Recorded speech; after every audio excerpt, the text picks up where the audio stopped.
Hey guys, welcome back. Par, back, host of the Personal Process Podcast. So this is going to be our second solo episode. I don't know if I'm going to keep numbering them, but it seems like it's a cool way to get started. So I'll do that. What we're going to cover today, why should we stay and not click away? We're going to be talking about extreme opinions clashing with one another when we are more or less the same person, and why you should be compassionate rather than aggressive towards someone who doesn't keep the same ideologies as you in life. Boom. Sweet. So let's get it started about why this is a topic right now. I just want to share, a quick anecdote. So I'm on Reddit. I have a personal account where, I'm public, and I also have a private account where I am anonymous. And, obviously you don't want everyone seeing what you're doing on a public account on Reddit because everyone has their own unique interests, or maybe they want to share something that's personal that they don't want leaked back into their own personal domain. So on my private Reddit account, my anonymous Reddit account, I was discussing in a subreddit. And for those who don't know, a subreddit is essentially a little forum in a community. For example, if you are a business owner, there may be a business subreddit. And I'm not sure if this actually exists, but essentially it's where business owners can talk with one another, discuss ideas, share pictures, or, as we're going to be seeing on some of our episodes, it is maybe a home gym subreddit where people share their pictures of their home gym, discuss where to get equipment, and just form a community based on that nature. Now, what ended up happening with me was very interesting. So I had an opinion, and this person starts attacking me. And it wasn't a discussion. It was more or less, you're the scum of the world, and I don't like you, and no one likes you here. And what I noticed is there were people defending me and be like, hey, I don't understand why you are getting downvoted. And for those who don't know, a downvote is essentially someone saying, clicking the button below your comment saying that I don't like this, or I don't agree with this, or I don't want to see it. And there were some that just didn't like me. They were attacking my Reddit figure online. And what I felt was a little bit, anger, a little bit disappointment. And quite frankly, I felt a little hurt. I never try to hurt people. That's just not in my nature. And to see someone just not like me that much, I try to discuss with them. I'm like, hey, this is what I meant. I'm sorry if I maybe missed some points, this and that. But this person was continuously on attack. And I don't blame them, right? I honestly don't. I just think this is the culture that we live in right now. And you see it in politics, the left versus the right. And there are some violent clashes sometimes. There is some toxic talk sometimes where each side attacks one another and attacks their character to such a high degree that just doesn't make sense for the situation. Whether you are a Democrat, whether you are a Republican, whether you're conservative, whether you are liberal, or any spectrum, whether you like this football club or that football club, I honestly think the difference in people is not nearly as great as everyone makes it seem out to be. And, whether you're conservative or liberal, I honestly think the majority of us just want the same thing, a happy family, food, shelter, loving connections, and,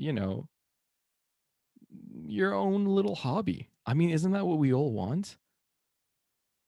Yet, how are we all clashing like this? I don't think it's healthy, but I'm going to kind of bring in my thoughts on this. And I think it is having to do with social media, to be quite honest.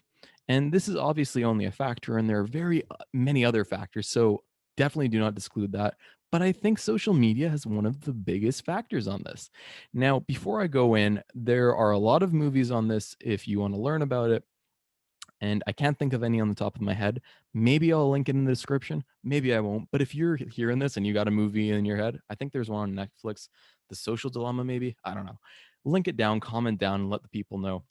And why do I mention this? So, the way that social media works is we have to think about it, okay? Social media is free. Sites like Facebook, YouTube, Twitter, et cetera, and I'm not just naming those to call them out. It's pretty much every single social media platform. They get money by sending you ads. And how do they make the most money? By sending you targeted ads that you like. And I guess that's kind of a little stretch ahead, but what I'm trying to get at here is they make more money by showing you more ads, and they show you more ads by you spending more time on their site. So, how can they do this? Well, they could show you on one hand, you know, opinions from left, right, center, and all the way closing in. But social media sites track data on you. They see what you like, they see what you comment on, they see what you engage with. And I'm not sure what other metrics they take, but for example, even like time that you spend looking at something, a video, they take all that in and they essentially create a profile for you. And the scary thing about this is that profile is you can actually check it out on yourself. I'm not exactly sure on how to go about this. I believe it's in the settings somewhere. You can Google it to find out, but you can see like what Facebook has labeled you as. For example, a basketball fan, college student, psychology, I don't know, interest in psychology. And it creates an advertising profile for you. So it sends you the ads that you're more likely to engage with. It sends you the content that you are more likely to engage with. Now, this, in my opinion, is a very, very, very dangerous, especially if people are unaware about this. Why? Great question. You guys are awesome. Thank you for asking. And you didn't ask, but I'm going to say it anyways. I'll give you the props. Thumbs up. So, this is dangerous because if people are unaware of this, they're going to go on their phone, scroll through it the majority of the day, probably spend more time on it rather than conversing with people in their crowd. And that is the opinion that will get pushed to them. And, subconsciously, they'll keep seeing it, they'll keep seeing it, they'll keep seeing it. And obviously, if all you see all day is one political spectrum's opinion, and whether that's something that you agree with innately, you're going to think that the other side is just extreme because you're like, man, aren't you seeing all this conservative stuff on Facebook? What are you doing? You guys are just extreme. Or on the other side, the liberals or the Democrats might say, aren't you guys extreme? And the cycle goes on. Now, it's so terrible, in my opinion, because, that creates so much toxicity. You go on the internet and so much fighting, it's so much arguing. When there is so much room for a debate. There is so much room to understand from another. And, there are some principles that conservatives have that liberals have. And, it's not just one side and the other. It's kind of like a buffet. Think of it as a political spectrum. You go take some, I don't know, chicken, some salad, some nacho sauce on some tortilla chips. Oh, man, you guys got me hungry. But, take what you want. You don't just have to be this or that. And yeah, I mean, ultimately, in some countries, that's how you have to vote, right? Namely, the states. But, it doesn't mean that you embody every single aspect of a certain group. And if anything, by doing that, I think you're doing yourself a disservice because you're not giving yourself the opportunity to expand your understanding about the world. I mean, for myself personally, I've rethought so many situations just by talking with individuals who know something that I don't. For example, I'll share one story. So, one of our guests on our podcast, Jordan Skripnik, he is very into finance, and that's kind of, his career path forward. When I was prior to me meeting him, my thoughts on finance was like, hey, man, money doesn't matter. I'll just get enough to get by. All I want to help people and all this. And through conversations with them, I realized that no, money does matter. And, opening up a high interest saving account that even gives you 2% back, huge. And all these critical steps, it's not just that 2% saving accounts is like investing in stocks, being cognizant of your money, keeping track of where you spend funds, and doing so deliberately. This is how my life changed. And prior to this, I didn't even think about that, and it's just something to consider because if you just put yourself in a closed box, you're going to find community. And when you find community, whether it's with an extreme political group or an extreme group in any direction, it's going to feel good and it's going to be hard to break out from, especially if your whole social circle is in there. Because let's be honest, we're social creatures. And to go away from the pack or whatnot, it's very difficult on us. So, my challenge for those of you who agree with this or listen is try your best to have an honest debate with someone on the other side of whatever you're thinking right now. And the debate isn't to prove them wrong, but it is to simply challenge your beliefs and challenge their beliefs in an intellectual discussion.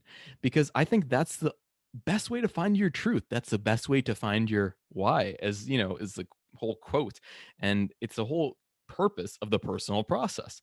So that's my challenge, bring them down, be like, hey, whether it's online on Reddit or it is one of your common friends or even your best friend that you just disagree on one thing, whether you should go vegan or not. I don't know what the whole trend is or what you don't disagree or what you don't agree with. But, just get on the phone and be like, and don't be too nice, and sorry, be respectful, but don't, falter from giving your points in a respectful manner. So, for example, let's say veganism, they say, it's very healthy, it's natural, and I don't know, it's very good for your body. Be like, interesting. Okay. But, if I like, I'm an omnivore and I like eating meat, I can say something along the lines of, yeah, those are great points. And for sure, but let's be honest, like throughout human history, like people have ate meat. So why would they not do that? And now we're just suddenly changing to veganism. And don't quote me on that specific message. That's just an example that I have in my head. And if I'm wrong, if there's veganism in the prior history, let me know down in the comments below. I'm looking to learn. But, things like that, and they can have a rebuttal. And the thing is, these conversations are so valuable. I live for these conversations. And even in my interviews, like I'm learning so much. And there's some things that I don't listen to, and there's some things that I do listen to. But, and when I say listen to, I mean agree with. But my mind does change. And it doesn't happen every time, but it happens sometimes. And that's how I morph into the person that I am. So that's my one challenge for you.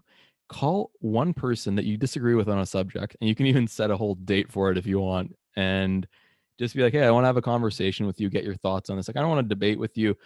And, I want you to change my mind and I want to try to change your mind and I want to come to a consensus.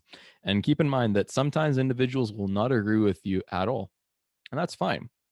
But if you can kind of open your mind and say, okay, maybe that's something I'll take away that I'll add into my repertoire. And maybe this is something that I didn't like. And it doesn't have to be 100% of anything. It can be 2% of this, 5% of that. Like I mentioned, that all you can eat buffet. Take it in, grow as an individual, and better your communication skills. Because these kind of communication skills, it's a conflict resolution skill too, right? There's going to be issues in your life, but you're going to be better adept to handle these, and you will go forward with the W. So I'll give you 2 thumbs up. Wishing you the best. Personal Process Podcast. Parham Elmi out.